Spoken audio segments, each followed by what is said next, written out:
कभी घर में शेविंग करते हैं तो आधा शेविंग हुआ रहता है, तब तक ये अपना सीन स्टार्ट कर देते हैं, घुसा देते हैं अंदर में, तब तक आधे से ही मतलब आधे बाल रह जाते हैं। हाँ, आधा रेजर करते हैं, तब तक मूड खड़ा किए रहेंगे और ऐसे लगाए रहेंगे, पीछे ऐसे ऐसे लगाते रहेंगे ताकि इसका भी मूड बने।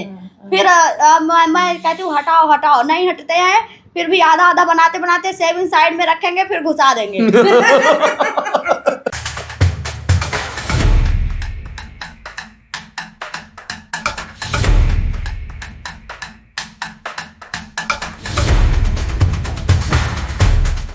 हेलो दोस्तों, मैं हूं अलीशा खान, आपकी प्यारी सी होस्ट, इस शो की होस्ट। आज हमारे बीच में एक नहीं दो गेस्ट हैं और बहुत ही प्यारे गेस्ट हैं। और आज हम बात करेंगे रियलिटी ऑफ पॉर्न इंडस्ट्री के बारे में। किस तरह से सीन फिल्माए जाते हैं, किस तरह से पॉर्न इंडस्ट्री में आर्टिस्ट बनने के लिए क्या क्या पापड़ बेलने पड़ते हैं और किस तरह से लॉन्चिंग होती है, इस टॉपिक पे हम आज बात करेंगे। तो मैं अपने दोनों गेस्ट को आपसे इंट्रोड्यूस करा रही हूँ, कल्पेश जी और प्रतिभा सोनी। प्लीज़ कल्पेश जी, आप दर्शकों से इंट्रोड्यूस कराइए। आप तो मुझे जानते ही होंगे दोस्तों कि मैं पॉर्न इंडस्ट्री में हूँ, मेरा बहुत काफ़ी सालों से हूँ, 3-4 साल से हूँ मैं। और मेरी को स्टार प्रतिभा दिव्या को तो आप अच्छे से जानते ही होंगे। दिव्या जी, अपने आप को इंट्रोड्यूस कराइए। हाय, मैं प्रतिभा सोनी और मैं आज यहाँ पे फर्स्ट टाइम इस न्यू नेक्स्ट टॉक्स पर आई हूँ। मैं सबसे ज़्यादा बहुत बहुत धन्यवाद बोलती हूँ अलीशा मैम को, जो मुझे इतने बड़े जगह पे मुझे आज अपने लाइफ के बारे में और इस इंडस्ट्री में कैसे आई, क्या क्या हुआ, आज मुझे जो बताने का मौका मिला है, मैं बहुत बहुत धन्यवाद बोलती हूँ अलीशा मैम को। बहुत बहुत शुक्रिया Pratibha ji and Kalpesh ji. Thank you. ये दो पॉर्न इंडस्ट्री के स्टार हैं दोस्तों, और ये बहुत प्यारे हैं दोस्तों। काम कुछ भी हो, लेकिन बाय हार्ट इंसान को बाय नेचर बहुत अच्छा रहना चाहिए। तो मेरा सबसे पहला सवाल जो है वो प्रतिभा जी से है कि प्रतिभा जी, आप किस सिटी से बिलोंग करती हैं और मुंबई में कब आए? मैं यूपी अयोध्या से हूँ और मुंबई में मैं आई 2022 में। यहाँ पे मुंबई में आई 2022 में, और मुझे यहाँ पे आने के बाद में मुझे कोई बहुत दिक्कतें यहाँ पे झेलना पड़ा। सब लोग मुझे चूतिया बनाए, सब लोग मुझे उल्टा सीधा बोलते थे, लेकर जाते थे, छेड़ते थे, बहुत मुझे डिस्टर्ब किए लोग। फिर मुझे ये कल्पेश मुझे मिले, तो कल्पेश ने मुझे अपने घर पर लेकर गए। मैं इनके घर पे गई, इनके घर पे मैं कुछ दिन तक रही साथ में। फिर भी मुझे इनके ऊपर भी विश्वास नहीं था, क्योंकि ये कहीं मुझे एक अजीत एक्टर मिला था भोजपुरी का, मुझे वो एक सॉन्ग दिलाया। फिर उसके बाद में मुझे उसने बहुत टच करने लगा, बॉडी वॉडी पे गलत गलत जगह हाथ लगाने लगा। ये मुझे बहुत मना करते थे कि तुम मत जाओ, गंदा इंसान है, लेकिन मैं विश्वास ही नहीं करती थी। मैं सोचती थी कि ये अपना टच करने के चक्कर में लगे हैं, तो मैं इनके ऊपर विश्वास नहीं करती थी। उसके पास मैं जाने लगी, फिर बाद में धीरे धीरे करके उसको मैं छोड़ दी। फिर इनके ऊपर मुझे धीरे धीरे करके विश्वास हुआ कि ये अच्छे इंसान हैं। आप दोनों को कितने साल हो गए साथ में? 2022 में मिली थी, 3 साल हो गए। कल्पेश जी, आपने प्रतिभा जी को कितना सपोर्ट किया, आप हमारे दर्शकों को बताइए। अगर प्रतिभा जी की मैं बात करूँ तो प्रतिभा जी जिस हालत में मुझे मिली थी, मतलब हालत की बात करूँ तो उनका मुंबई में फर्स्ट टाइम वो घर से भाग के आई थी, घर से परेशान होके आई थी। वो तो आप उनसे ही मुख सुनोगे कि उनके घर में क्या परेशानी थी। लेकिन जिस हालत में मुझे मिली थी ना, मुझे ना अपना कल्याण नाम का स्टेशन है मुंबई में, तो वहाँ पे वो मुझे मिली थी और वो एकदम परेशान हो रखी थी। और मैंने उनको क्या बोला कि क्या परेशानी है, तो उन्होंने बोला कि मेरे घर में ऐसी है कि मेरे पिताजी भी मेरे ऊपर गलत नज़र से देखते हैं, मेरा भाई भी गलत नज़र से, मैं भाई तो गलत मतलब बेचने को लिए रेडी हो गया था इसका भाई तो एकदम। फिर मैंने उनको बोला कि टेंशन नहीं लो, ये मुंबई है, मुंबई में आप आई हो, माँ मुमरा ने तुमको यहाँ बुलाया है, तो तुझे कहीं ना कोई मंच पे तुझे जगह मिल ही जाएगी, चाहे कोई डांस फील्ड। अगर वो ये एक अच्छी चित्र कलाकार भी है, ये पेंटिंग भी अच्छा करती है, डांस भी अच्छा कर लेती है, मैं बोला तुझे कहीं ना कुछ मिल जाएगा। प्रतिभा जी, आप कौन से डांस करती हो और आपके अंदर क्या क्या आर्ट है, क्या क्या कला है, हमारे दर्शकों को बताएं। मुझे ड्राइंग बनाना बहुत पसंद है, और डांस करना बहुत पसंद है, चाहे हिंदी सॉन्ग हो चाहे भोजपुरी सॉन्ग हो। सबसे ज़्यादा तो मैं भोजपुरी सॉन्ग पर डांस करती हूँ। मुझे डांस और ये आर्ट और संगीत सुनना और संगीत गाना बहुत अच्छा लगता है मुझे। आप पॉर्न इंडस्ट्री में कैसे आपका आना हुआ? फर्स्ट ब्रेक आपको कैसे मिला और कैसे आप पॉर्न इंडस्ट्री में आ गए रातों रात? मैं पॉर्न इंडस्ट्री में पहले मैं जैसे ये बड़े बड़े मूवी हो गए अजय देवगन के, ऋतिक रोशन के, और ये भोजपुरी मूवी सॉन्ग हो गए, तो इसमें मैं बैकग्राउंड का काम करती थी। फिर इसमें बहुत कम पेमेंट थे, 1,000-1,500 रुपये पेमेंट मिलते थे बैकग्राउंड में, जूनियर आर्टिस्ट। हाँ, तो इससे मेरा काम नहीं हो रहा था। फिर मुझे महनाज खान ने मुझे एक काम दिलाई, कही कि इसमें बहुत पेमेंट मिलेगा, बॉडी इस्तेमाल होगा। वैसे भी हर जगह लोग बॉडी इस्तेमाल करने वाले ही मिलते हैं, तो इसमें भी बॉडी इस्तेमाल होगा, लेकिन इसमें पैसे तो हैं। तो मैं ये सोचकर इस लाइन में मैं बोली ठीक है मैं कर लूँगी। महनाज से मैं डन बोल दी। फिर महनाज से बात की, फिर मैं महनाज, वो उसका भी फर्स्ट टाइम था ये वीडियो शूट करना, मेरा भी फर्स्ट था, तो हम दोनों लोग साथ में आए तो वीडियो शूट करना स्टार्ट कर दिया। महनाज ने बहुत सपोर्ट किया था इनको मैडम, बहुत ज़्यादा सपोर्ट किया था महनाज ने। हाँ, तो आपको पता था कि वहाँ पे आपके साथ एक पॉर्न शूट होने वाला है और आप पॉर्न इंडस्ट्री में पहला कदम रखने वाले थे? मुझे नहीं पता था। जब मैं शूट पे पहुंची फिर मुझे पता चला कि अब ये अगर पब्लिक देखेगी तो मुझे क्या बोलेगी, मेरे माँ बाप क्या बोलेंगे। वैसे भी मेरे माँ बाप, मेरे पापा जी मेरे साथ में बहुत गलत भी काम किए हैं, मुझे बहुत मारते पीटते थे। मैं घर से बहुत भागने की कोशिश की, भागती थी, लोग गलत इंसान मिलते थे, बोलते थे चलो मैं तुम्हें स्टेशन छोड़ देता हूँ, उसके बदले में मुझे तुम्हारे साथ में ये करना है। तो मैं भी मजबूर थी, मेरे पास में 1 रुपये नहीं थे, ना ही फ़ोन थे, तो मैं उनके साथ में चली जाती थी, उनके साथ में गलत काम भी करती थी। वो मुझे 200 रुपये पकड़ा देते थे और स्टेशन पे छोड़ देते थे। मतलब आपने कंप्रो वर्क भी किया है? हाँ, मैंने फ्री में कई कंप्रो वर्क किया है, क्योंकि मेरी ऐसी मजबूरी थी, मैं सड़क पर भटक रही थी, मेरे पास में कुछ भी नहीं था। जितने लोग मिले सब नशेड़ी, दलाल, सब लोग ऐसे ही मिले मुझे सड़क पे। आपका मजबूरी का फ़ायदा उठाया? हाँ, सब लोग मेरे साथ में ऐसे गलत काम किए। फिर उसके बाद में मैं वहाँ पे स्टेशन पे पहुँची, वहाँ ट्रेन में मैं टॉयलेट में, जनरल वाले में टॉयलेट में बैठकर मैं आई यहाँ मुंबई तक। जैसे टॉयलेट कोई खड़खड़ाए मैं टॉयलेट से बाहर आ जाऊँ, फिर टॉयलेट में वो टॉयलेट करके जैसे निकले, मेरे पास टिकट भी नहीं था, फिर से मैं टॉयलेट में बैठ जाऊँ। इतना वो स्मेल आ रही थी, मैं पूरा बर्दाश्त करते हुए यहाँ मुंबई तक आई। फिर वहाँ पे टीटी मुझे मिला, टीटी पकड़ लिया मुझे यहाँ मुंबई में।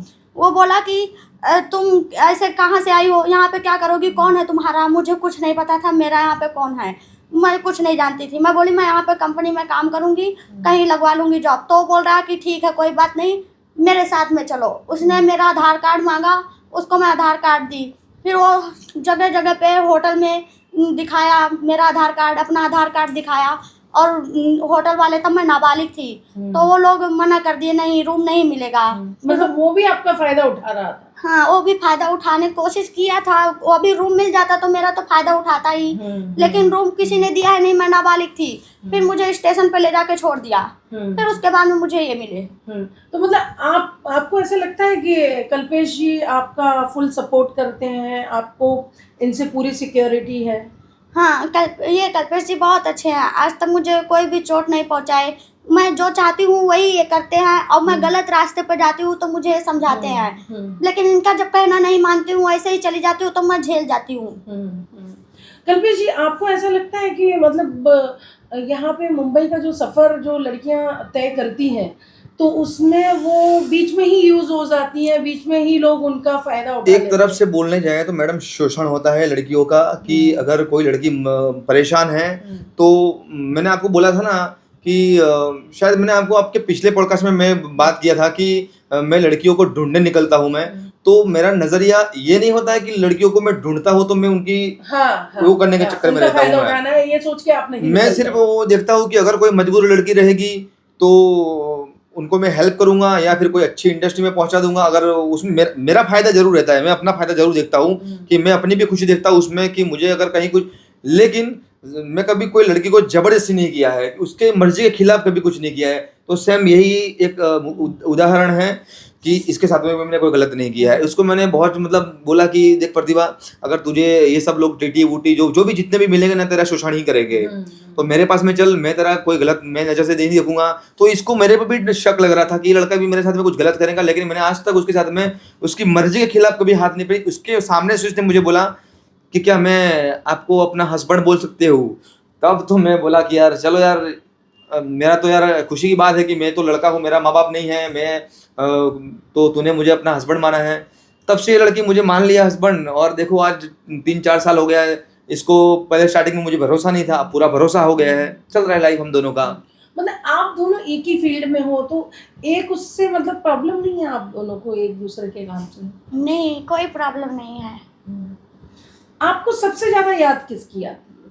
मुझे सबसे ज़्यादा याद आती है मम्मी की, फिर सेकंड टाइम पे इनकी याद आती है, और किसी की नहीं याद आती, क्योंकि और सब लोग बुरा ही किए हैं मेरे साथ में, मेरे घर में सिर्फ यही 2 ही लोग हैं जो मेरा साथ दिए आज तक।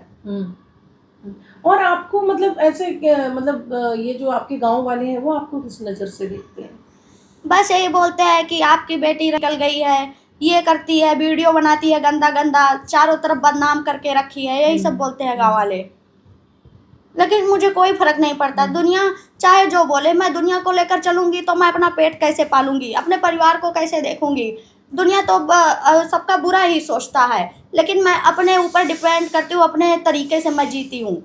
मुझे किसी के बहकाव में नहीं, किसी के कहने पे मुझे नहीं जीना है, सिर्फ अपने तरीके से जीना है। आप दोनों ने साथ में काम किया है? हम लोगों ने साथ में बहुत काम किया है। कितने अनकट किए हैं साथ में? मैंने इनके साथ में अब तक मैंने 300 या 400 अनकट किया होगा इनके साथ में मैंने। हाँ। तो मतलब आप इनको इस लाइन में इंट्रोड्यूस किए हैं या आप एक दूसरे अगर कौन किसको लाया है? ये मुझे लेके आई है। हाँ, मैंने लेकर आया। हाँ। मैं गलत काम करती थी तो मेरे परिवार वाले बोलते थे कि वो तुम्हारा कमाई खा रहा है, तुमसे काम करवा रहा है।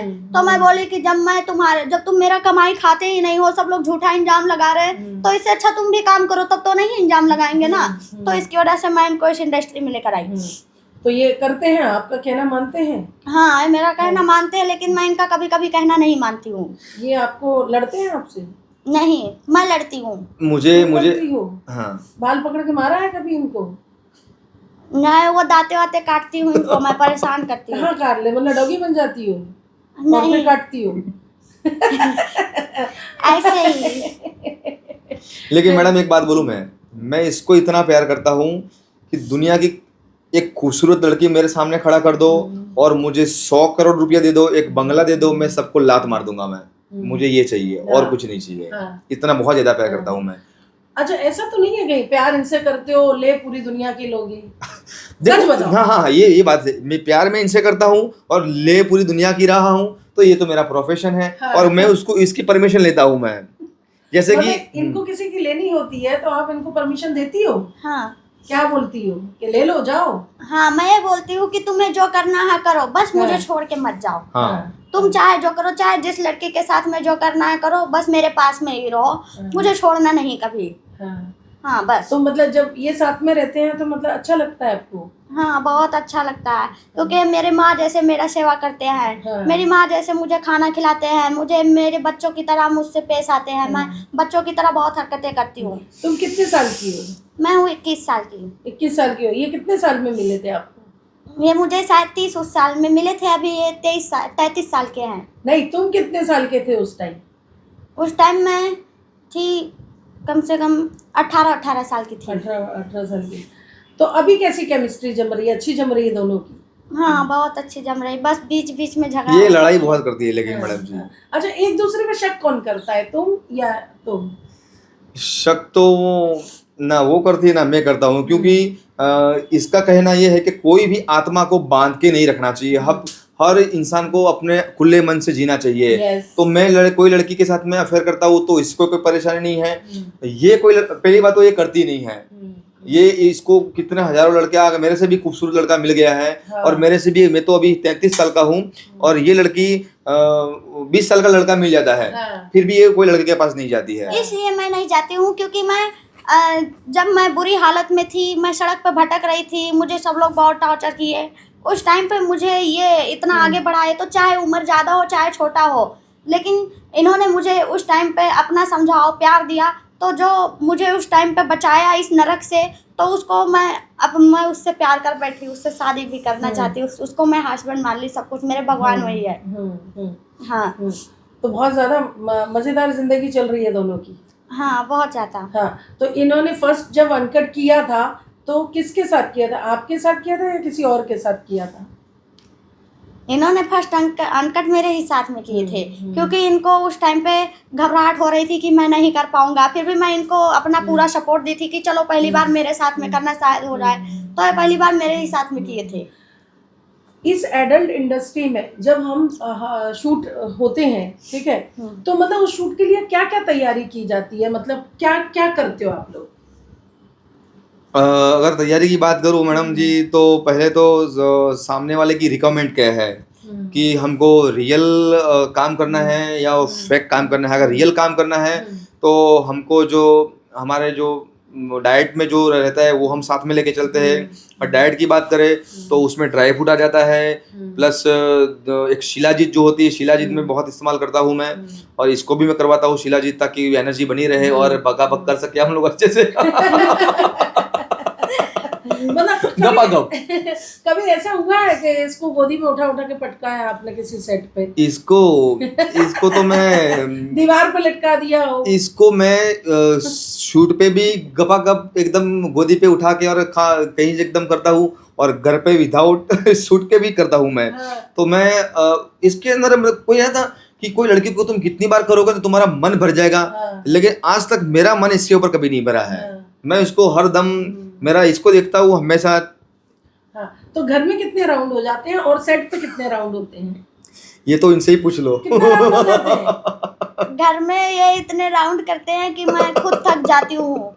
कम से कम 10-15 राउंड तो कर ही लेते हैं 24 घंटे के अंदर में। हाँ, और सेट पे? और सेट पे तो जितना वीडियो शूट रहता है उसी के हिसाब से करते हैं सेट पे। हाँ, तो कौन किस पे भारी पड़ता है? ये मेरे पे भारी पड़ जाते हैं। हाँ, क्यों ऐसा करते हो? देखिए मैम, क्या होता है मालूम है कि एक तो ये 22 साल की है, और इसको 21 साल, 21 साल की है, एक साल क्यों बढ़ाया उसका? सॉरी 21 साल की हो। लड़कियों को ऐसे एज भी नहीं पूछना चाहिए। हाँ। लेकिन मैं बता रहा हूँ कि ये 21 साल की है, और ये पहली बात तो अनमेच्योर है। ऑब्वियसली 21 साल में किसका मैच्योरिटी आती है, किसी का, और किसी का आ जाती है, किसी की नहीं आती है, तो इसकी नहीं आई है। तो इसको इसके बारे में पता नहीं है कि बस इसको ये जो बोलते हैं इंटीमेट वगैरह उसको चाहिए ही चाहिए। मैं उसको करता हूँ, थोड़ा भी उसको खाली गले हाथ रख दिया तो इसका मन हो जाता है, चलो लाइट बंद करो, चलो कमरे में चलो, चलो है ना? ना, एग्जैक्टली वही हाल हो जाता है। और ये देखो जैसे मैं आपको मेरे बोला था ना कि मेरे हार्मोन्स में ज्यादा है। हाँ। तो इसको भी हार्मोन्स पावर है। हाँ। इसको भी ज्यादा चुल मची पड़ी रहती है हमेशा 24 घंटा। तो इसकी चुल मचाने के लिए शायद मुझे पैदा किया है। अच्छा, आपको जैसे भालू जैसे बाल हैं, जैसे आपने पिछली पॉडकास्ट में आए थे, हमने बताया। हाँ। तो क्या इसको भी बाल हैं क्या, वैसे वाले नीचे? अगर इसके होते ना तो हम दोनों, ये मैं भालू होता, ये भालू नहीं होती। अच्छा, एक दूसरे की कभी सेविंग की है नीचे की? हाँ, किसने मैं किसकी इनकी की है? नहीं, मैं इनकी सिर्फ 2 बार की हूँ। हाँ। और ये मेरा डेली करते हैं, जब जब बाल बड़े होते हैं तब करते हैं। मैं मेरे फैन लोगों की रिकमेंड ये रहती है कि करण तुम इनके हेयर रिमूव करो। हाँ। अब ऑन फैन वीडियो या घर में पर्सनल? ऑन वीडियो ऑन, और हाँ। कुछ लोग तो ऐसी रिकमेंड करते हैं कि उसको उसके तुम्हें ना वो हाँ, अपना ये हाँ, क्या बोलते हैं, मेरे अभी कोई फ्रेंड ने मुझे बोला कि तो जो रहता है ना वो मशीन जो रहता है वो तुम्हारे मुंह में लगाओ और मुंह से उसकी ये करो, सेविंग करो। मैं हाँ। यार कैसे लोग, ये फैंटेसी उनको ये बोलते हैं, fantasy है। ये बोलते हैं कि ये फैंटेसी है। अच्छा, ये बताओ, मुंह में मशीन लगा के करोगे तो कहीं कुछ और कट गया तो लेने के देने पड़ जाएंगे। लेने के देने पड़ जाएंगे, तो वो तो हाँ। हमारे फैन की तमन्ना तो पूरी करनी ही पड़ती तो है। मतलब आपने की है अभी तक या करना है बाकी? नहीं, अगर देखेंगे घर पे एक बार 2 बार ट्राई करेंगे, उसके बाद अच्छा, में। मेरे साथ में करोगे ताकि मुझे इन्फेक्शन हो जाए वहाँ पे। लेकिन अगर देखो हमारे लिए ये बताओ कि ये जब सेविंग करते हैं तो ये कौन सी पोजीशन होगी, वो कौन सी फेवरेट पोजीशन में आप सेविंग करना पसंद अच्छा, करोगे? मैं अगर फेवरेट पोजीशन की बात करूं तो मैं तो मूड के हिसाब से, मेरा मूड अगर करने का रहेगा ना तो मैं एकदम इसको तो एकदम बंदूक के अंदर गोली भर के ही करता हूँ मैं, एकदम कड़क, एकदम ऐसा वाला। सेविंग? हाँ, ये नहीं। कभी कभी घर में शेविंग करते हैं तो आधा शेविंग हुआ रहता है, तब तक ये अपना सीन स्टार्ट कर देते हैं, घुसा देते हैं अंदर में, तब तक आधे से ही। मतलब आधे बाल रह जाते हैं? हाँ, आधा रेजर करते हैं, तब तक मूड खड़ा किए रहेंगे और ऐसे लगाए रहेंगे, पीछे ऐसे लगाते रहेंगे ताकि इसका भी मूड बने। फिर मैं कहती हूँ हटाओ हटाओ, नहीं हटते हैं, फिर भी आधा आधा बनाते बनाते सेविंग साइड में रखेंगे, फिर घुसा देंगे। अच्छा, कभी तुम्हारे पिछवाड़े में डाला है क्या इन्होंने? हाँ। पिछवाड़ा भी अब वर्जिन नहीं रहा आपका? नहीं, ये क्यों मेरे किया साथ इन्होंने? में 2 बार किए हैं पिछवाड़ा। हाँ, तो आपको कैसा महसूस हुआ, कैसा लगा पिछवाड़े में? बहुत दर्द हो रहा था, मैं चिल्ला रही थी, सबसे पिंपल्स निकल गए चिल्ला थे। के दिखाओ थोड़ा, चिल्लाओ। मम्मा ऐसे चिल्ला रही थी, बहुत दर्द हो रहा हाँ, था और मुझे। तुमने कौन सा डायलॉग बोला था जब वो ऐसे चिल्ला रही थी तो? बाबू बाबू दर्द हो रहा है, बाबू दर्द हो रहा है, बाबू ठीक है बाबू, नहीं करूंगा, ठीक है नहीं करूंगा। वो कर लिया? हाँ ठीक है बाबू, अभी अभी बाबू। फिर मैं चल नहीं पा रही थी, मैं ऐठ ऐठ के पूरे घर में चल रही थी। हाँ, मतलब आप लंगड़ी बन गई। हाँ, मैं ऐसे टांग फैला के ऐठ ऐठ चल रही थी, मुझे बहुत दर्द हो रहा था। हाँ, फिर वो दर्द कितने दिन रहा? कम से कम 4 से 5 दिन तक रहा हाँ। दर्द। वहाँ पे सूजन आ गई थी, मैं टॉयलेट करने जाती थी तो इतना दर्द होता था, क्या बताऊँ, जलन हुए। हाँ, फिर इन्होंने क्या लगाया जो ठीक हो गया? कुछ नहीं, ऐसे ही दर्द बर्दाश्त करती रही। फिर 5-8 दिन बाद उस सूजन धीरे धीरे गया, हाँ। फिर वहाँ पे राहत मिला। हाँ, फिर उसके बाद इन्होंने दोबारा मौका पाके आपको मौका दिया कि मतलब एक बार और हो जाए? नहीं, अब तो कर लिया है। तब से मैं मना कर दी हूँ, क्योंकि अब एक बार मजा ले चुके हो, 1 से 2 बार मजा ले लिए, अब क्या फायदा है दोबारा करने का। तो फिर क्या है, अभी हो गया तो हो गया। हाँ, कितना दर्द बर्दाश्त करूंगी मैं। ये मुझे प्यार से क्या बुलाती है पता है आपको? पेलू पेलक कड़ बुलाती है ये। ये उसका मतलब क्या है? अब देखो यार, ये देहाती भाषा में, उनके यूपी में भाषा में जो ये इंटीमेट करता है उसको बोलते हैं पेलू, बोलते हैं पेलना। तो बस वो मुझे बोलती है आओ मेरे पेलू पेलक्कड़, आ जाओ मेरे बदन में लग जाओ, तो बस वहीं से स्टार्ट हो जाता है। हाँ। तो बस इसको भी बोलते हैं ना हौशी शिकारन। अच्छा, ये हफ्सी है? हाँ, ये भी और ऐसी है, मैं भी ऐसा हूँ, और हम दोनों शायद तो भगवान दोनों ने की जम जाती है। मिलाया है तो उसके लिए ही मिलाया है। हम दोनों अगर हम बने हैं तो उसी के लिए ही बने हैं। ये दर्शकों की दर्शकों को हिलाने के लिए ही बने हैं। नहीं मैम, जो लड़की के साथ में जो लड़की नाबालिग होती है उसके साथ में अगर कभी ये हो जाते हैं गलत काम, उसके साथ में अगर हो गया तो उसको आगे चल के इतनी हौसी वो लड़की हो जाती है ना कि वो उसके बिना रह ही नहीं पाती है। तो तुम हफ्सी हो गई हो? क्योंकि मेरे साथ में, मैं नाबालिग थी तो मेरे साथ में हो गया था। मैं डॉक्टर से भी पूछी थी कि मेरे साथ मैं क्यों इतना मैं इसके बिना रह ही नहीं पाती हूँ, तो वो बताए थे कि अगर तुम नाबालिग होगी, तुम्हारे साथ में कोई किया होगा, तुम की होगी, इसकी वजह से तुम्हारा इस टाइम पे ये हाल है। मतलब तुमको चाहिए? हाँ, मैं उसके उसके बिना बिना नहीं नहीं रह रह सकती हो? हाँ, नहीं रह पाती मैं उसके बिना। इनके केले के बिना तुम नहीं रह सकती हो? दिन में 10-15 बार तुमको केला खाना ही है? हाँ। हाँ। और उनको जरा ये भी पूछ लो कि तुम्हारा फेवरेट सीन कौन सा है? हाँ, क्या है पोजीशन फेवरेट? मेरा फेवरेट सीन है एक क्या बोलते हैं जो ऐसे झुका के करते घोड़ी वाला। Doggy style. हाँ, डॉगी स्टाइल है पीछे से। और दूसरा है ऐसे इधर लेटा के, ऐसे करवट लेटा के, फिर ऐसे पीछे से करते लेकिन हैं। लेकिन मैडम बताऊं, मैं जिस तरीके से इसको मैं जिस तरीके से मैं इसको किस करता हूँ, तो वैसा ही सेम मैं एक हेमलता नाम की एक आर्टिस्ट है। अच्छा। तो एक हेमा। हाँ, हेमा नाम की कोई आर्टिस्ट है। तो जैसे मैं इसको किस करता था तो मैं सेम टू सेम मैं हेमा के अंदर वो चीज़ देखने गया कि ये मेरी प्रतिभा है। तो मैं उसको देखो, मैं ऐसे किस करता हूँ, मेरे किस करने की स्टाइल कैसी है। पहले तो मैं, ये लड़की के होठ रहते हैं तो मैं ऐसा नहीं, तो ये लड़की बोलती है अरे ये क्या कर रहे हो तुम, ऐसे नहीं होता है, ऐसे कोई नहीं करता। सर मैं सीन नहीं करूँगी इसके साथ में, ये लड़का कैसे किस कर रहा है। मैं बोला कि भाई मैं तो मेरी वाइफ के साथ में, अरे तुम तुम्हारी वाइफ के साथ में ऐसे सीन करते हो लेकिन मेरे साथ में मत करो। अब डायरेक्टर बोल रहा है करना ही पड़ेगा। अब फिर से मैं ऐसे चालू हो गया। तो मतलब मैं जहाँ पे भी जाता हूँ ना, कोई भी लड़की के साथ में सीन करने के लिए मेरा इरेक्शन नहीं होता है, तो मैं इसको याद करता हूँ मैं, और इसको याद करता हूँ। जैसे इसको मेरे दिमाग में बिठा दिया, बाथरूम में गया, तुरंत के तुरंत एंड तक। तो ये मेरे इस काम के लिए हेल्प करती है। कौन किस पे भारी पड़ा? हेमा आप पे भारी पड़ी या आप हेमा पे भारी पड़े? बात करूँ तो दोनों इक्वल थे ना, वो मेरे पे भारी। लेकिन अगर मेरा अभी एक हॉटेक्स वे पे मैंने काम किया है, तो वो अभी एक नया वीडियो आने वाला है भाभी जी वाला। तो भाभी जी वाला वीडियो अगर दर्शक देखेंगे तो बहुत टेंशन में आ जाएंगे यार कि ये कैसा काम किया तूने यार, बहुत एकदम फाड़ू काम किया है। मतलब कोई चीज में अगर मेरा इरेक्शन नहीं बना भी था ना, तो भी मैंने किया है ना, तो भी वो लड़की, हेमा नाम की लड़की, वो पूरी टेंशन थक गई यार। क्या अगर तेरा खड़ा होता तो क्या होता, खड़ा नहीं था फिर भी तू ऐसा कर दिया, तो खड़ा होता तो तू मुझे बेहोशी कर देता।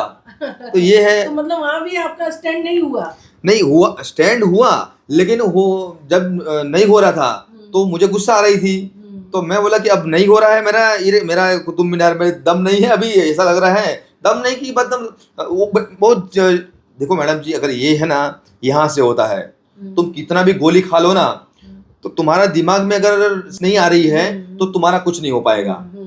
अब कुछ ऐसा सिचुएशन हो गया कि मेरे को वो दिमाग में कोई मानसिक तनाव उसको बोलते हैं, तो वो चीज़ को लेके मैं वहाँ गया तो मेरा हो ही नहीं रहा था, मुझे गुस्सा आ रही थी। मैं बोला कि अब तो मैं चाहे फेक ही करूंगा, लेकिन ऐसा करूंगा ना कि दर्शक भी ना हिलाते रह जाएंगे।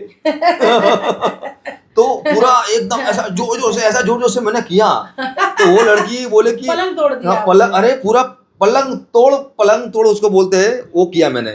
अभी वो वर्ड इस्तेमाल नहीं करूंगा मैं, जो पलंग तोड़ बोलते हैं ना, वो मैंने इस्तेमाल, मतलब बहुत खतरनाक वाला काम किया, याद करूंगा मैं। प्रतिभा जी, कभी सेट पे ऐसा हुआ है कि आप दोनों एक साथ सेट पे हो और आपका सीन किसी और को स्टार के साथ लगा हो, ठीक है, और इनका किसी और के साथ चल रहा हो और इनका खड़ा नहीं हो रहा हो, तो ये आपके पास आए हैं कि बाबू जल्दी से ब्लाउज दे दे, मुझे उधर जाके डालना है?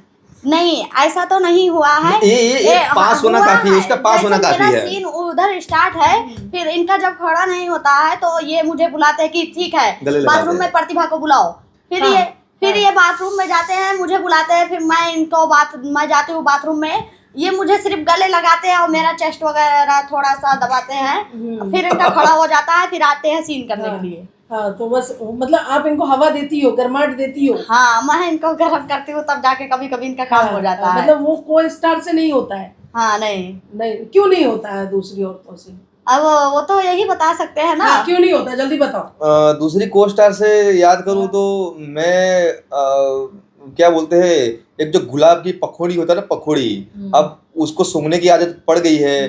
अब तुमको एकदम इतना बड़ा कमल मिल जाएगा तो फिर तो कैसे हो पाएगा।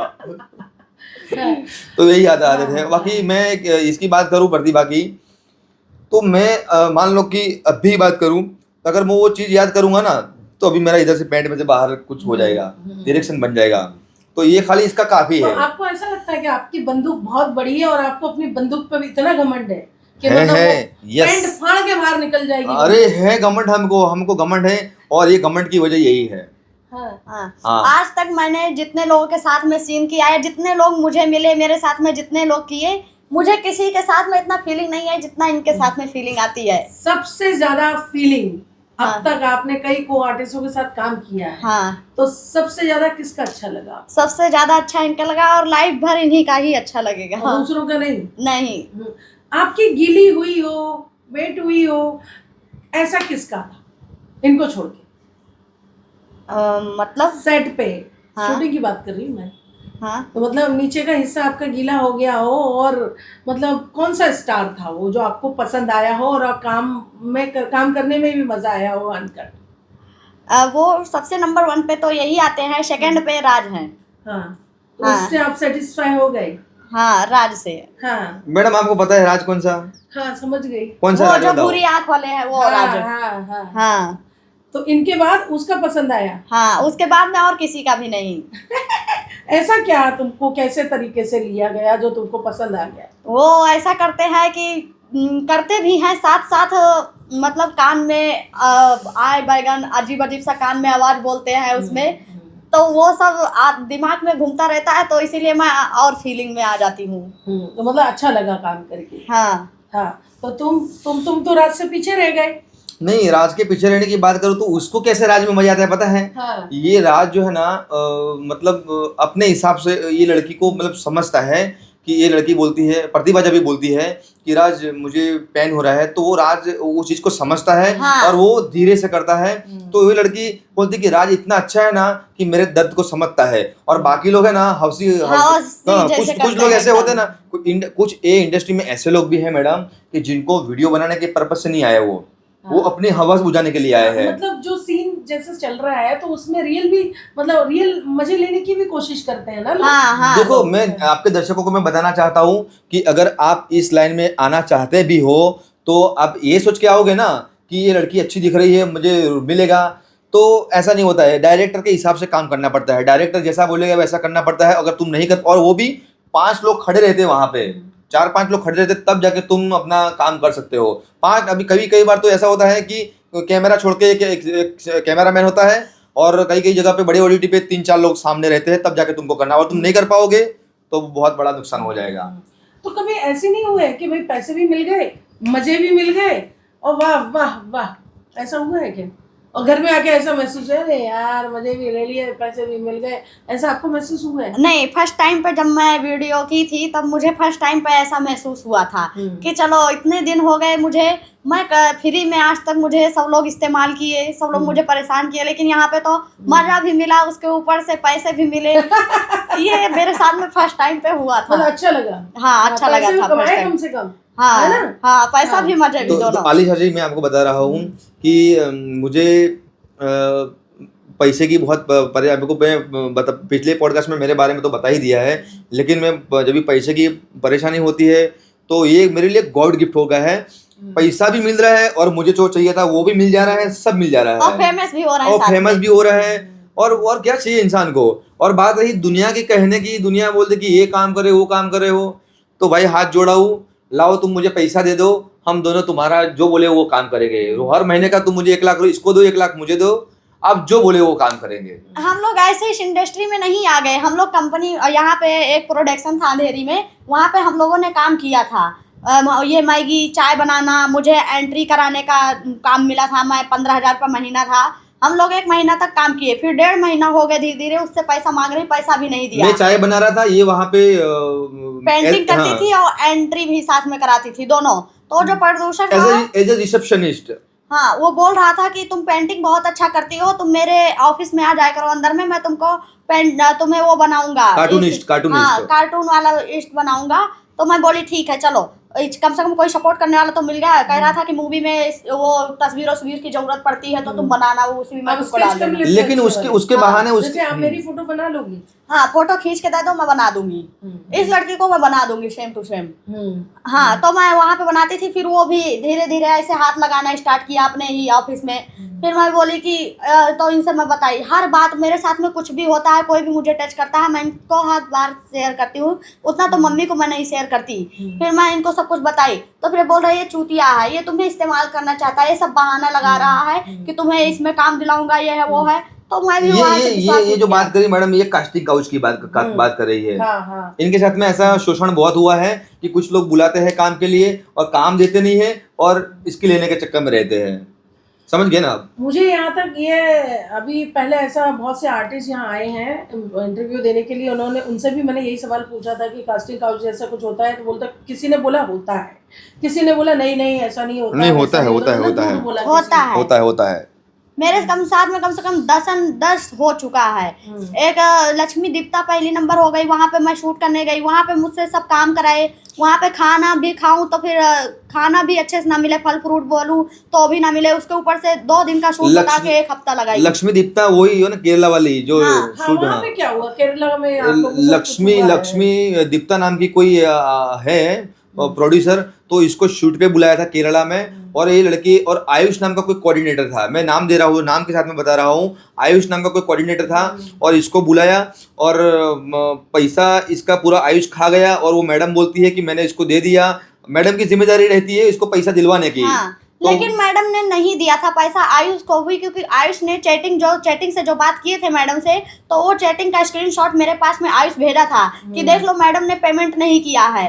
मैडम ने वो पूरा पैसा खाया, और मैडम सिर्फ बोली कि वो मैडम उससे बोल रही थी और मुझे बोल रही थी कि मैं पैसा दी हूँ, लेकिन उससे बोल रही थी पैसा अभी बाद में ले लेना, लेकिन वो पैसा मैं सभी आर्टिस्ट को कहना चाहता हूँ, केरला में लक्ष्मी के पास कोई भी मत जाना, 1 नंबर की फ्रॉड है वो ना, सही बात है, उसमें कोई दोहराई नहीं है। आप लोग जैसे जाते हो कहीं तो मतलब पूरी इंक्वायरी करके नहीं जाते हो क्या, ऐसे ही सडनली चले जाते हो? नहीं, वो अपना वो सब कुछ भेजी थी, वीडियो वगैरह भेजी थी, मेरे पास में इतने बड़े बड़े आर्टिस्ट आए हैं, काम करके गए हैं, तो ये लोग अच्छा काम करके गए, तो मुझे भी विश्वास हो गया था, इसलिए मैं गई वहाँ पे, लेकिन मेरे साथ में धोखा हुआ वहाँ पे।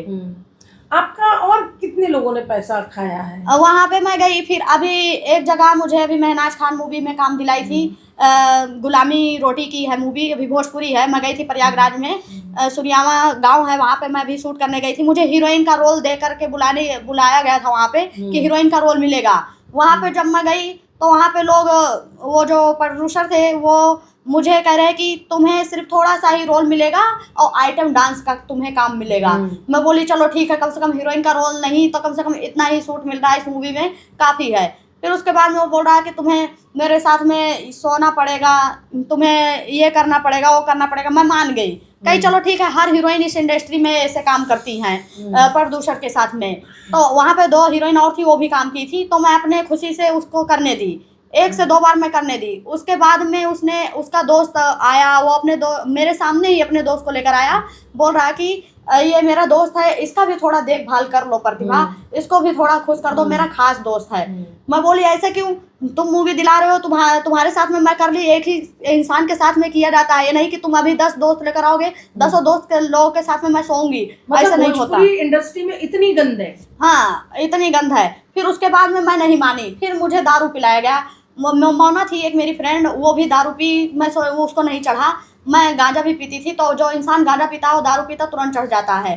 तो मैं दारू सिर्फ 1 ही पैक लगाई थी। 1 ही पैक में मुझे इतना नशा हो गया था, मैं पूरा रूम लॉक करके सोई थी। और मेरी फ्रेंड मोना थी, वो हीरोइन थी, वो अंदर में सोई थी और मैं ही, 2 ही लोग सिर्फ रूम में थे। फिर भी मैं रूम लॉक करके मैं नशे में सो गई। फिर वो मोना रात में पता नहीं क्या हुआ, मैं गहरी नींद में हो गई। 2:30 बजे मैं सोई, 2:30 बजे मैं सो गई सब बंद करके। उसके बाद में जब सुबह में मैं 5:30 बजे उठी, रूम देखी, पूरा रूम का वो खिड़की ये खुला है, खिड़की पूरा खुला है, मोना सो रही है अपने रूम में। और मेरे चेहरे पे इतना, ये देखो निशान है कितने, मेरे फेस पे निशान, अभी मेकअप की हुई इसलिए नहीं दिख रहा, मेरे फेस पे निशान है, पूरा नोचा हुआ मेरा फेस, मेरे जंघे पे इतना निशान है, यहाँ पे भी चोट लगे हैं सब ढेर सारे। इतने जैसे लग रहा था मुझे कम से कम 10 लोगों ने मेरे साथ में किया है उस दिन रात में। ये अभी कुछ दिन पहले की बात है। उनका नाम बताओ जरा। राजकुमार नाम है उनका, राजकुमार प्रोड्यूसर का। हाँ, राजकुमार नाम है, लेकिन उन्होंने कई दोस्तों को लेकर आए थे, मुझसे रिक्वेस्ट कर रहे थे, लेकिन उस दिन रात में वो टाइम उनका नाम, प्रोडक्शन का नाम है पर्पल क्रिएशन। हाँ, उस प्रोडक्शन का ही नाम है। उस टाइम पे मैं सुबह में उठी, मुझे यहाँ इतना नीचे दर्द हो रहा था, और उस टाइम पे मुझे घर पे भी निकलना था। तो सर बोल रहे प्रतिभा जल्दी जल्दी रेडी हो, निकलो। मैं कही कि मुझे यहाँ पे दर्द हो रहा, मेरे फेस पे इतने निशान है, मेरे साथ में क्या हुआ। विशाल हॉस्पिटल है, उसी में ये घटना हुआ है, सुरियाओं में विशाल हॉस्पिटल है, उसमें ये घटना हुआ है 3रे माला पे। फिर वहाँ पे मैं सर से ऐसा पूछे, कह रहे कि अरे वैसे दर्द हो रहा होगा, तुम्हारे पेट में बच्चा है तो तुम्हें वैसे ही दर्द हो रहा होगा। अभी ये बात है कम से कम 8 तारीख का ये बात। लेकिन मैडम सुनो ना, ये आलिशा मैडम जी, मैं आपको बता रहा हूँ कि अगर हम लोग पुलिस को या किसी को एक चीज बताने भी जाएंगे ना, तो पुलिस हमको हेल्प नहीं करेगा। क्यों नहीं करेगा? क्योंकि हम तो पॉर्न इंडस्ट्री से जुड़े हुए हैं। दोस्तों, ये बहुत ही शर्मनाक बात है। अगर ये पॉर्न स्टार हैं, पॉर्न इंडस्ट्री से हैं, तो ये एक वर्क है, और यहाँ पे पॉर्न इंडस्ट्री में भी एक रिस्पेक्ट दी जाती है, आर्टिस्ट के साथ ज़बरदस्ती नहीं की जाती है। मैं सिर्फ इतना कहना चाहती हूँ कि ये बहुत शर्मसार बात है, शर्मनाक है भोजपुरी इंडस्ट्री के लिए, उस प्रोड्यूसर के लिए, उस प्रोडक्शन हाउस के लिए, कि एक लड़की के साथ इस तरह से उसको नोचा गया, यूज़ किया गया। ये बहुत शर्मसार है। यानी पॉर्न इंडस्ट्री से भी गटर है भोजपुरी इंडस्ट्री। किसी की बिना परमिशन के, किसी के इस तरह से एक लड़की के साथ अगर इस तरह से किया जाता है, ये तो पॉर्न इंडस्ट्री में भी नहीं होता है। यहाँ भी सीन राजी से किए जाते हैं, 10 बार पूछा जाता है। तो इन्होंने डर के मारे नहीं बताई ये वाली बात, बहुत सारी चीज़ें हुई। ये बहुत ही शर्म की बात है कि एक लड़की का इस तरह से फ़ायदा उठाया जाता है और उसका मुंह बंद किया जाता है कि इस तरह से, और धमकियां भी, इसको धमकियां ही बोलते हैं कि नहीं ऐसा ही हुआ होगा, चुप हो जाओ। यह आप प्लीज़ रोइए मत, और आपको उसी टाइम एक्शन लेना था, आपको बोलना था। आप बोल्ड आर्टिस्ट हो तो इसका मतलब ये नहीं है कि एक्शन नहीं लिया जाए। और हम अगर बोल्ड काम करते तो हमको उसका पेमेंट मिलता है, हम फ्री में नहीं काम करते हैं। ये इस तरह से चीज़ें होती हैं ना, ये वाकई दिल को हर्ट करती हैं। एक होता है इंसान, अगर उसने एडल्ट इंडस्ट्री में है कोई, तो उसने अपनी मर्जी से वो काम किया है, तो इसका मतलब ये नहीं है अगर आपको उस चीज़ का पता है कि नहीं ये अनकट वाली है, ये पॉर्न वाली है, तो उसका और फ़ायदा उठाया। ये शर्मसार बात है। इस तरह की किसी भी घटना को, बात को हमारे यहाँ बढ़ावा नहीं दिया जाएगा, क्योंकि हम उस चीज़ के एकदम ही खिलाफ हैं। हम ऐसे किसी भी शख्स के ना साथ हैं और ना कभी साथ देंगे। तो आपने उसके बाद क्या कहा उन लोगों से फ़ोन पे या? अब मैं फ़ोन पे यही बात फिर से पूछी कि मैं रिकॉर्डिंग कर लूँगी, इस आवाज़ को, मेरे पास एक प्रूफ हो जाएगा। मैं फ़ोन करके पूछी, कही कि सर मेरे अभी मैं यहाँ पे पैंट उतारी, मैं नहा रही थी, तो मेरे बॉडी पे कितने निशान है, चेस्ट पे निशान है, यहाँ पे निशान है। मैं आगे चल के अगर वीडियो शूट करूँगी, वीडियो भी आएगा तो देख लेंगे लोग कि मेरे जांघ पे कितने निशान है कटे के, वहाँ पे भी देख लेंगे निशान वीडियो जब आएगा। तो मैं देखी, मैं कही कि अब मैं क्या करूँगी, अब वीडियो शूट करूँगी तो वहाँ पे भी लोग देखेंगे, अरे ये कहीं गई होगी, किसी के साथ में की होगी, इतना बेरहमी से किया है, मेरा नाक कटेगा। इसकी वजह से मैं सर के पास में फ़ोन की, मैं सब कुछ बोली कि तुमने मेरे साथ में इतना बड़ा धोखा किया। एक तो हीरोइन का रोल, पहले बोले कि हीरोइन का रोल मिलेगा, वो भी हीरोइन का रोल भी नहीं दिए। वो जो दोस्त, एक दोस्त था, एक लड़का था, उसका मैं उसमें बीवी बनी थी, थोड़ा सा बोल्ड था, किसिंग वगैरह था ऐसे गाल पे उस मूवी में। फिर ना वो दोस्त मेरा बहुत सपोर्ट किया और मुझे देख रहा था कि रूम में कौन जा रहा कौन आ रहा है। लेकिन मैं उस दिन रात में मैं 2:30 बजे अपना फ़ोन फ्लाइट मोड पे लगा दी। वो बहुत फ़ोन किया, लगा दी, वो भी सोचा कि सो गई होगी, लाओ मैं भी जाता हूँ, सो जाता हूँ। तो वो भी बेचारा गया, सो गया। नहीं तो वो 2:30 बजे तक जब तक मेरा फ़ोन ऑन रहता था, मैं बात करती थी, तब तक वो रूम के आसपास में घूमता था, मेरा केयर करता था। लेकिन उस दिन वो 2:30 बजे जब मैं फ्लाइट मोड पे लगाई, वो भी गया, सो गया। उसके बाद में ये लोग चांस पा गए कि हाँ अब तो सो रही। मेकअप दादा को भी वो बोले थे करने के लिए। वहाँ का जो डॉक्टर था वो भी मेरे साथ में गलत काम किया है, क्योंकि ये जितने वहाँ पे जो पुलिस का जो रोल निभा रहे थे वो भी था इंसान। ये लोगों को ये लेकर आए थे, मेरे साथ में फ़ोटो खिंचाए, और 2 दोस्त लेकर गए थे मुझे बाहर। 2 दोस्त, पियक्कड़ था उसके पास में भी लेकर गए थे, वो भी मुझे बार बार हाथ लगा रहा था। मैं बोली नहीं, तुम्हारी बीवी है, तुम अपने बीवी के साथ में ये सब करो, मुझे क्यों टच कर रहे हो। लेकिन वो उस दिन रात में टाइम पा गया अपने दोस्तों को, सबको। हमें लग रहा कि वो बुला करके तब मेरे साथ में ऐसे गलत काम किए सब लोग साथ में। आपने कब उनको बात करने की कोशिश नहीं की कि ये सब क्या किया? हाँ, मैंने मैडम जी उनसे बात करने की कोशिश की, तो वो थोड़ा सा पैसे वाले लग रहे हैं मुझे। और हम लोग हैं मैडम, हम पैसे वाले हैं हम भी, लेकिन मैडम उसके जितने नहीं है। वो एक फिल्म का प्रोड्यूसर है। अब उसके पास में लाखों करोड़ों रुपया, वो कभी भी पुलिस को अगर पैसा देगा तो हमको तो कुछ भी करा सकता है। और हम भी मजबूर है, लाचार है कि हम अगर पुलिस को बात ये करने जाएंगे, पुलिस हमारी कोई बात सुनेगा ही नहीं, क्योंकि हम पॉर्न स्टार है। और पुलिस उसकी ही बात सुनेगी, क्योंकि उसके पास में पैसे है, सब कुछ है। अगर सुनेगी भी तो अच्छा रहेगा, हम मानेंगे कि चलो यार अच्छी बात है, पुलिस ने हमारी बात सुनी। लेकिन नहीं सुनेंगे पुलिस वाले। देखो, पॉर्न स्टार होना या वो कोई उसमें बुरी बात नहीं है, इसका मतलब ये नहीं है। देखिए, एक होता है ना, एक क्रिमिनल है, ठीक है, अगर मान लो एक कोई आदमी क्रिमिनल है, ठीक है, उसके बाद 10 केस चल रहे हैं और उसके साथ कोई हादसा हो जाता है, तो इसका मतलब ये नहीं है कि कानून में उसकी नहीं सुनी जाएगी या उसका केस नहीं लिया जाएगा। तो मैडम अभी मुझे करना है मैम, जब से उस दिन से मेरे साथ में इतना गंदा काम हुआ, इतना निशान पड़े बॉडी में, तब से मुझे इस साइड में और इस साइड में बहुत दर्द होते हैं। कभी कभी ऐसे चलती रहती हूँ ना, या तो फिर लेटी हूँ सीधा, या इधर घूमती हूँ तो इतना तेज इधर और इधर दर्द होता है कि आँख से आंसू निकल आते हैं और सांस फूलने लगता है। तब से अल्ट्रासाउंड कराई हूँ, तो खाना खा के अल्ट्रासाउंड कराई थी, इसलिए पूरे पेट का नहीं अल्ट्रासाउंड हो पाया। बस बच्चेदानी का वो बच्चा है पेट में, तो इसकी वजह से उसका ही सिर्फ जांच हुआ है, उसकी धड़कनें चेक हुई है।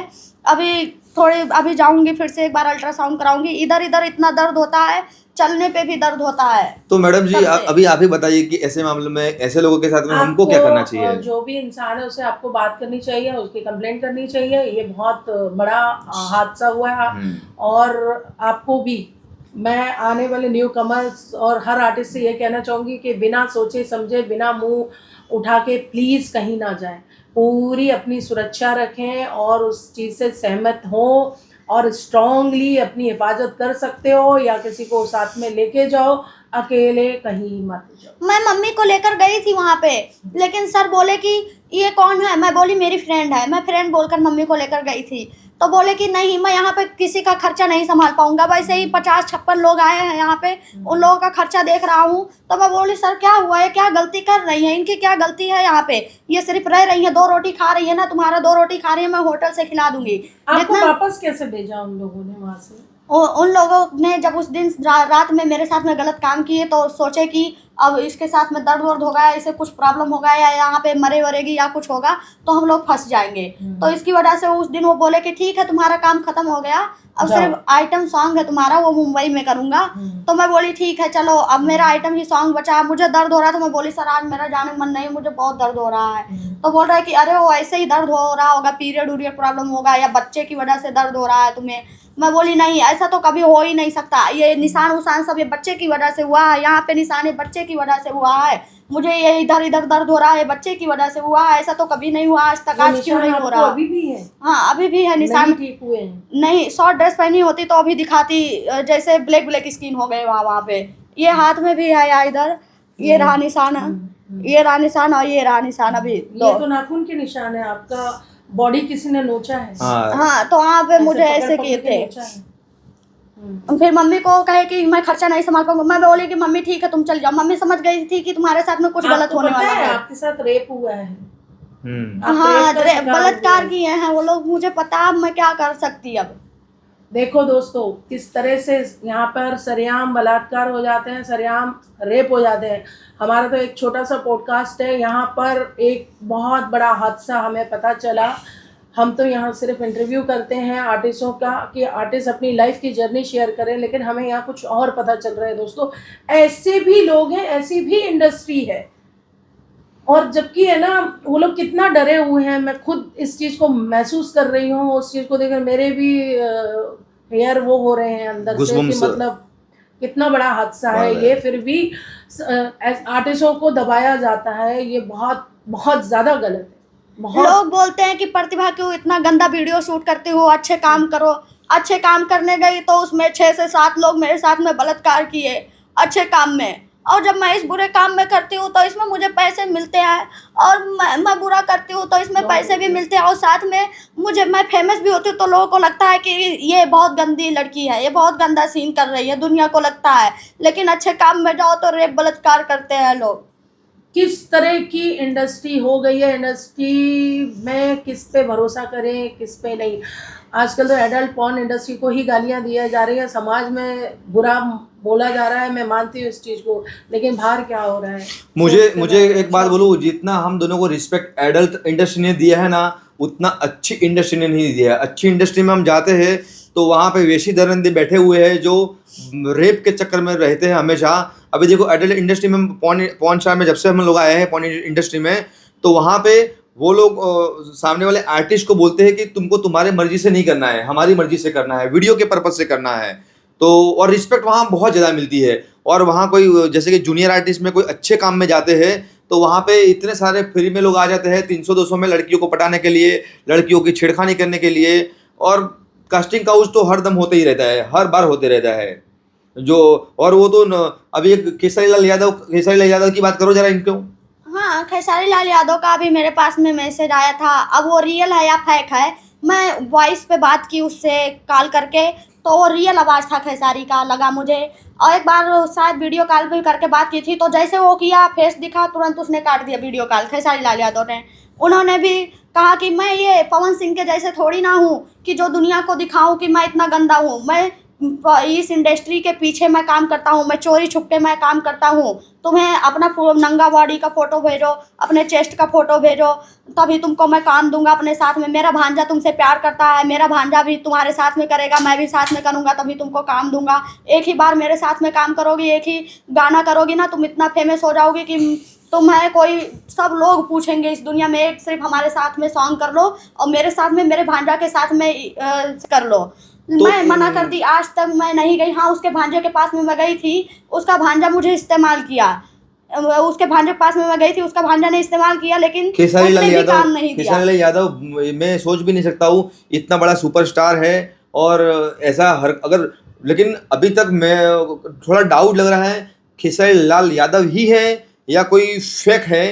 ये थोड़ा कंफ्यूजन हो रहा है नहीं, क्योंकि कंफ्यूजन नहीं हो रहा है, क्योंकि अगर वीडियो कॉल सामने से किया है तुम उसका रियल फेस देखी हो और उसकी आवाज भी तुमको रियल लगा है तो वो रियल ही होगा ना, कि फेक होगा वो। हाँ तो हो भी सकता है। अभी इन्होंने देखा है और मैसेज तो मैंने देखा है, लेकिन मैसेज वगैरह और जो भांजा वो उसको एक दिन बुलाया कि खेसारी लाल यादव तुमसे मिलेंगे, और ये गई मिलने के लिए, और वो भांजा इसको इस्तेमाल किया और बोले कि खेसारी लाल यादव बाहर गए हैं, आज नहीं मिलेंगे, हाँ, वो गए हैं बनारस में, शूट चल रहा है उनका, और इसको उससे वो इस्तेमाल उसने किया है, बोला। ऐसा खेसारी लाल। ऑफिस में लेकर गए थे, यही विरार में उनका ऑफिस है एक, विरार में ऑफिस है, उस ऑफिस में लेकर गए थे, कहीं ये छोटा ऑफिस है, इससे बड़ा तो मीरा रोड में है, वहाँ पे खेसारी जी कभी कभी आते हैं, ऐसे उनका भांजा बोला। और उस टाइम पे इस्तेमाल कर, मैं सोची चलो ये इस्तेमाल कर रहा है तो कर लेने दो, क्योंकि अभी मुझे सॉन्ग में काम देगा। लेकिन फिर से वो दोबारा बुला रहा है इस्तेमाल करने के लिए। तब से मैं जब बोली कि ये इस्तेमाल किया, काम नहीं मिला, तो फिर खेसारी भी बुला रहे, खेसारी तो बुला रहे, कह रहे कि आओ मेरे घर पे रहो, मैं तुम्हें काम दूंगा, ये है वो है। मैं नहीं जाती, मैं डर गई हूँ, क्योंकि ये दुनिया इतना दुष्ट निकल गया है कि हर लड़कियों को इस्तेमाल करने के ही पीछे लगे रहते हैं। इस तरह के कास्टिंग काउच होते हैं और सरेआम रेप भी हो रहे हैं। हाँ, कास्टिंग काउच तो हो रहा, मान लो कास्टिंग काउच तुम कर रहे हो, तो जो प्रोड्यूसर है वो एक इंसान अगर करता है अच्छे काम में तो मैं मानती हूँ, लेकिन तुम अपने साथ साथ 10 इंसान को और लाके रेप करवा रहे हो लड़की के साथ में, नशा करा के, तो ये गलत है ना। आपको ये याद है, ठीक से याद करो, वहाँ कितने लोग थे जहाँ आप शूट पे गए और आपके साथ ये हादसा हुआ? मैं वहाँ शूट पे थी, वहाँ पे 56 लोग थे। आपको ये कैसे थोड़ा बहुत याद है कि ये गलत हरकत कितने लोगों ने की होगी? ये तो मैं नशे में, मैं तो एक ही पैक पी थी, मैं दारू पीती हूँ तो मैं कंट्रोल नहीं कर पाती हूँ, मैं सीधा मैं बेहोश हो जाती, मुझे कुछ आता पता खबर रहता ही नहीं है। उस दिन मैं सिर्फ एक ही क्वार्टर पी थी, इतना ही, थोड़ा सा आधा शीशी में थोड़ा सा ही दारू था, उतना ही पी थी मैं सोची इतने में नशा नहीं होगा। वो लोग ज़बरदस्ती पिला रहे थे, मेरी फ्रेंड भी थी मोना, जो हीरोइन है उस फिल्म में, वो भी मोना भी थी, तो वो कही पी लो प्रतिभा, कुछ नहीं होगा, मैं हूँ ना, मैं तुमको संभाल लूँगी। मैं बोली चलो ठीक है, कोई बात नहीं, तुम संभाल लोगी बस। वो बोली एक ही पैक पी लो, ज़्यादा मत पीना। मैं कही ठीक है, मुझे सुबह में जाना भी है, तो मैं एक ही पैक पी उस टाइम पे मैं। लेकिन उसके बाद में मुझे वो होश खबर है ही नहीं, मैं रूम में आके दरवाजा सब ला के करके, खिड़की उड़की सब ला करके मैं सो गई। जब सुबह में 2:30 बजे मैं सोई, जब सुबह में 5:30 बजे उठी तो फिर सब दर्द हो रहा, मेरी बॉडी पूरा निशान उशान फेस पे, यहाँ सब निशान, ये हाथ वाथ में चोट लगा, मैं बिस्तर आपकी पे बॉडी लेटी पे थी। कपड़े थे? हाँ, मेरे बॉडी पे कपड़े थे उस टाइम पे, लेकिन थोड़े इधर उधर कपड़े हुए थे। और सुबह में सर और भारी हो रहा था, सर बहुत दर्द हो रहा था। मैं लाइव पे आई थी उस टाइम पे, सुबह में लाइव पे आई थी, तो लोग देख रहे थे, कह रहे थे क्या हुआ प्रतिभा। मैं बोली पता नहीं क्यों मेरा सर दुख रहा है, पता नहीं क्या हुआ बॉडी पे। ये इंडस्ट्री की काली सच्चाइयाँ हैं जो लोग ज़्यादातर वो छुपाते हैं और बहुत सारे हादसे हो जाते हैं। और मैं तो बस इतना ही कहना चाहूँगी कि सोच समझ के आगे के कदम उठाएं आप लोग, किसी के भी कहने में ना आए, कहीं भी इस तरह से ना जाए। मैं लाइव पे सबको बोलती हूँ कि मैं अच्छा काम अब करूँगी, अब ये गंदा काम छोड़ दूँगी, लेकिन जब अच्छा काम करने जाओ तो उसमें 1000 लोग सिर्फ करने के ही चक्कर में लगे रहते हैं, काम भी नहीं देते हैं, इस करेंगे और बहुत परेशान करेंगे, खाए बिना भी मारेंगे। वहाँ पे खाना भी खाने के लिए तरस जाना पड़ता था, जहाँ पे मैं काम करने गई थी भोजपुरी में, वहाँ पे ये हालत थी। इससे अच्छा है वहाँ पे जब बॉडी इस्तेमाल हो रहा है, 10 लोगों के साथ में फ्री में इस्तेमाल करवा रहे हैं, काम भी अच्छा नहीं मिल रहा है, तो क्या फ़ायदा अच्छा काम किए। इससे अच्छा बुरा ही काम कर रहे हो, बॉडी भी इस्तेमाल हो रहा है और पैसा भी मिल रहा है और फेमस भी हो रहे हैं। लेकिन दुनिया को लगता है कि प्रतिभा इतना बुरा काम करती है, इतनी गंदी लड़की हो गई है, तो ये गलत है। इससे अच्छा तो कोई इंडस्ट्री है ही नहीं, भोजपुरी चाहे हिंदी हो चाहे कुछ भी हो, सब में लोग सिर्फ मांस नोचने मतलब वाले आप हैं। पॉर्न इंडस्ट्री को अच्छा मानते हो? हाँ, बहुत अच्छा मानती हूँ।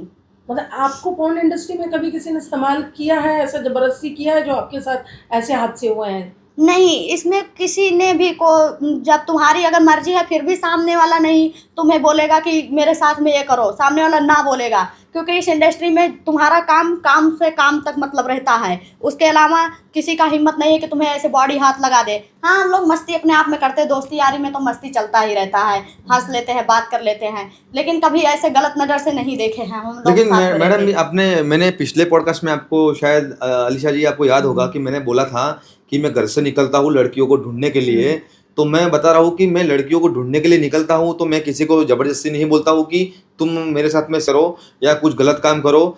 तो मैं एक दूसरी बात बता रहा हूँ कि लड़की को मैं एक ऑप्शन देता हूँ मैं, कि एक अच्छा काम है मेरे पास में, कंपनी वाला काम है, कंपनी में करोगी 10,000 महीने मिलेगा, और एक बुरा काम है जो पॉर्न इंडस्ट्री वाला है।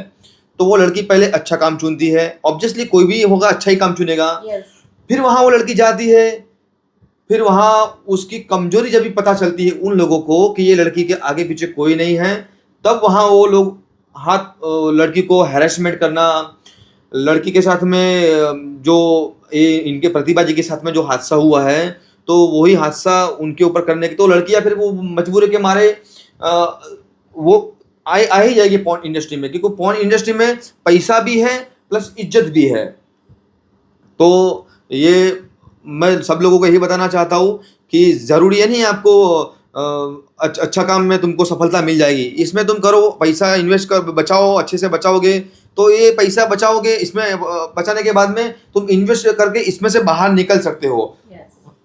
और बाकी कुछ लोग हैं कि इसमें पैसा उड़ा देते हैं, पॉर्न इंडस्ट्री में आते हैं, पैसा अच्छा मिलता है और कभी पैसा दिखा नहीं है और देख लेते हैं तो उड़ा ही देते हैं। लेकिन हम दोनों की बात करूँ, हम दोनों ने ये पॉर्न इंडस्ट्री में आने के बाद में नाला सोपारा में एक खुद का घर लिया है और लखनऊ के अंदर हमारा एक ज़मीन हमने लिया है और हमारे गांव में हमने यही इंडस्ट्री से पैसा कमा के हमने हमारा गांव में रिनोवेशन किया है गांव का। और देखो हमारे पास में एक टाइम में हाथ में पहनने के लिए कुछ नहीं था, तो हमने सोना वगैरह इसका सोना लिया, हमने बस इन्वेस्ट किया और देखो आज हम जैसे भी पोजीशन में, लेकिन आज भी हम लोग ये चीज़ को फेस कर रहे हैं, हैरेसमेंट वाला।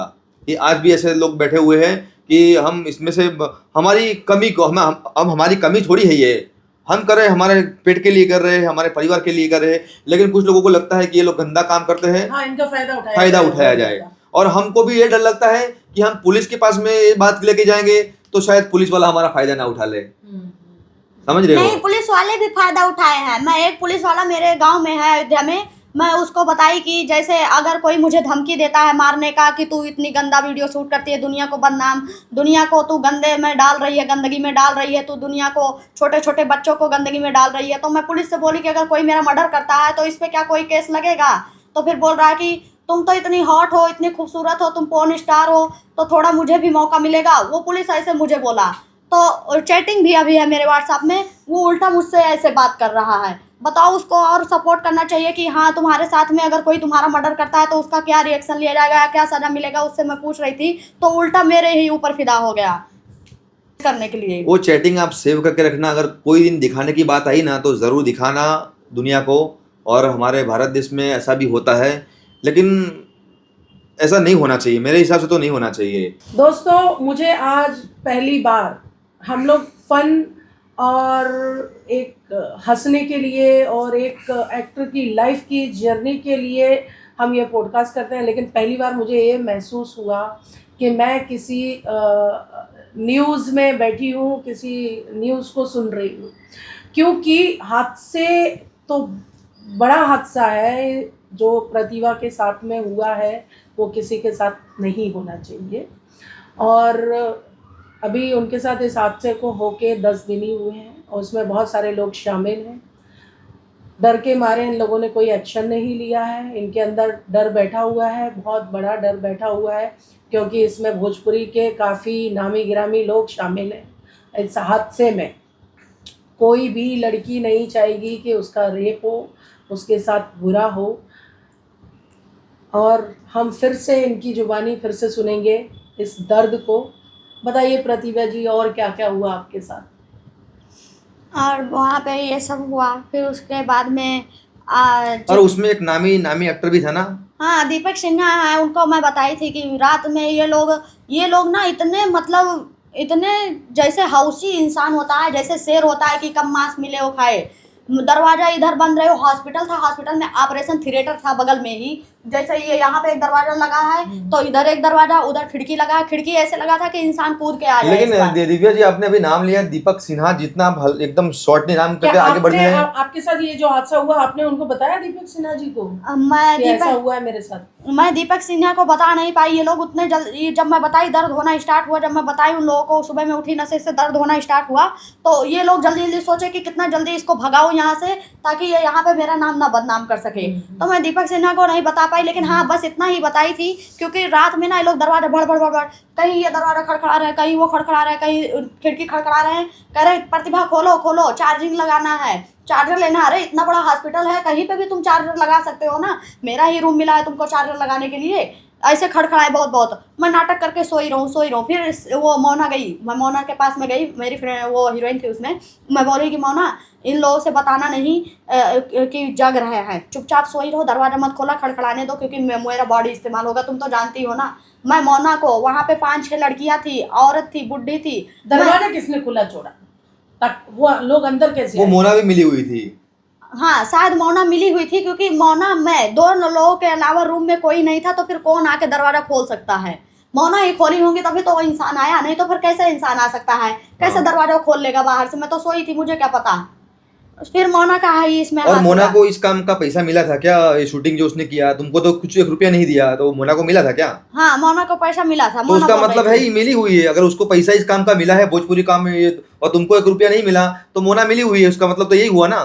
हाँ शायद वो मिली हुई होगी, तभी तो हम्म। ऐसा हुआ मेरे साथ में कि 2 लोगों के अलावा कैसे तीसरा कोई आके दरवाजा खोल के कोई अंदर में घुस के रेप हो जाए, फिर वो बाहर चला जाए, फिर वैसे दरवाजा हुड़का उठे, खिड़की खुला हुआ कि जाने लगा है कि प्रतिभा को रात में खिड़की खुला था, इसकी वजह से ये लोग आए। लेकिन मैं तो रात में खिड़की बंद की थी, मैं मोना से बोली थी मोना खिड़की मत खोलना, ना ही दरवाजा खोलना, लेकिन वो कही ठीक है प्रतिभा मैं नहीं खोलूंगी। मैं बोली कि मोना का, मैं उस दिन पीरियड उसको प्रॉब्लम था, इतना उसको दर्द हो रहा था, मैं उसके यहाँ पे मली, उसका इतना सेवा मैं करती थी, उसको इतना समझाती थी, लेकिन उसने ही मुझे धोखा दिया। मैं उसके पेट पे मसाज की कितना रगड़ रगड़ के, ताकि उसको गर्म हुए तो वो ब्लड ठीक से आए, उसको समझाती थी दवा मत लेना पीरियड प्रॉब्लम में, ये हॉस्पिटल में लोग बोलते हैं कि दवा लो खा लो दर्द चला जाएगा, बस 5 घंटे के लिए दवा जाएगा, उसको इतना समझाती थी, उसको अपनी बहन जैसे मान ली थी मैं वहाँ पे। लेकिन उसने उस दिन रात में शायद उसने किया कि दरवाज़ा खिड़की तो मैं बंद की थी अपने आँखों से देख के, लेकिन वो उसके अलावा मेरे अलावा कोई नहीं था, तो उसने ही दरवाज़ा खोला होगा, उसने मेरे साथ में बुरा किया उस रात में। दोस्तों यहाँ पे बहुत ही बड़ा हादसा हुआ है। इस हादसे की उम्मीद कोई नहीं करता है कि इस तरह से किसी के साथ हो जाए, और हम आशा करते हैं कि आगे इन लोगों के साथ इस तरह से ना हो, और आगे इन लोगों को दोनों को ही आगाह करते हैं कि कहीं भी जाना है सोच समझ के जाइए, सेफली जाइए, लोगों को परखिए, तभी किसी के साथ काम कीजिए, अन्यथा काम ना करें आप लोग। आप ठीक क्या है। कहना नहीं, अब हम मैडम बहुत और इस चीज़ को हम, अगर पुलिस ने एक्शन नहीं लेता है ना, तो हम खुद उसको जाके एक्शन लेंगे, क्योंकि अगर अभी हम जाने देंगे ना, तो ये बाकी और कहीं और करेगा। और अगर पुलिस तक बात दी, हमारी पहुंचती है, और वो कोई हेल्प करते भी है तो अच्छी बात है, नहीं करते हैं तो, और जो समाज में जो ऐसे गुंडे नहीं बोलते, गुंडे बन जाते हैं लोग, तो ऐसे ही तो वो लोग गुंडे बनते हैं बदला लेने के चक्कर में। तो वही चीज़ होती है, बाकी कोई चीज़ नहीं होती है। और अगली बार ध्यान रखेंगे कि हम ऐसे पहले तो एडवांस पेमेंट मांगे, कहीं से भी जाएंगे तो उनको बोलेंगे अगर तुम्हारा काम 25,000 रुपये का है तो हमको 15,000 रुपये एडवांस भेज। अगर एडवांस देने वाला बंदा रहता ना, वो कभी झूठ नहीं बोलेगा। तो ये बात है। आप हमारे दर्शकों को कुछ कहना चाहेंगे? प्रतिभा जी, आप हमारे दर्शकों को कोई मैसेज देना चाहेंगे तो प्लीज़ दे दीजिए। कुछ कहना चाहेंगी आप हमारे दर्शकों से? ये थोड़ी सी इमोशनल हो गई है, तो ये ज़्यादा भावनाओं में बह गई है कि अभी रोज आएगी। अगर ये आपका पॉडकास्ट चालू नहीं होता ना, तो बहुत ज़्यादा रोज आती अभी है। क्योंकि उसके अंदर दिखाई दे रहा है, पूरी आंखों में उसकी आंखें। हम यही कहना चाहते हैं कि आप लोग कहीं पे भी जाते हो तो ध्यान दीजिए, इस कास्टिंग काउच के बारे में तो खास ध्यान दीजिए। और उम्मीद करते हैं कि हम नेक्स्ट टाइम, अगर आप लोगों, हम चाहते हैं कि दूसरी बार हम आए तो ये इमोशनल वाली कहानी ना लगे, एकदम फन और अच्छे से बातें करेंगे। लेकिन अभी रिसेंटली हमारे साथ में जो हादसा हुआ है, तो हम सदमे में हैं। तो ये पॉडकास्ट में हमने यही बातों को शेयर करने के अलावा हमने कुछ सोचा ही नहीं था कि चलो यार ये कर लेते हैं इस बात को लेके। तो दोस्तों, मैं हूँ अलीशा खान। आपने सुना होगा इनकी जुबानी, प्रतिभा के साथ में जो हादसा हुआ है वो बेहद शर्मसार है।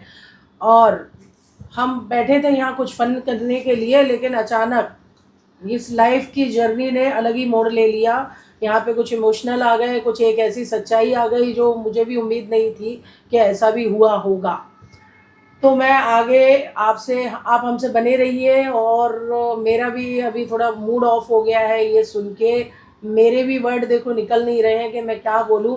आप इसी तरह हमसे बने रहिए और प्रतिभा जी को प्लीज़ सपोर्ट कीजिए कि उन्हें आगे इंसाफ मिले और वो अपनी स्ट्रांग रहें।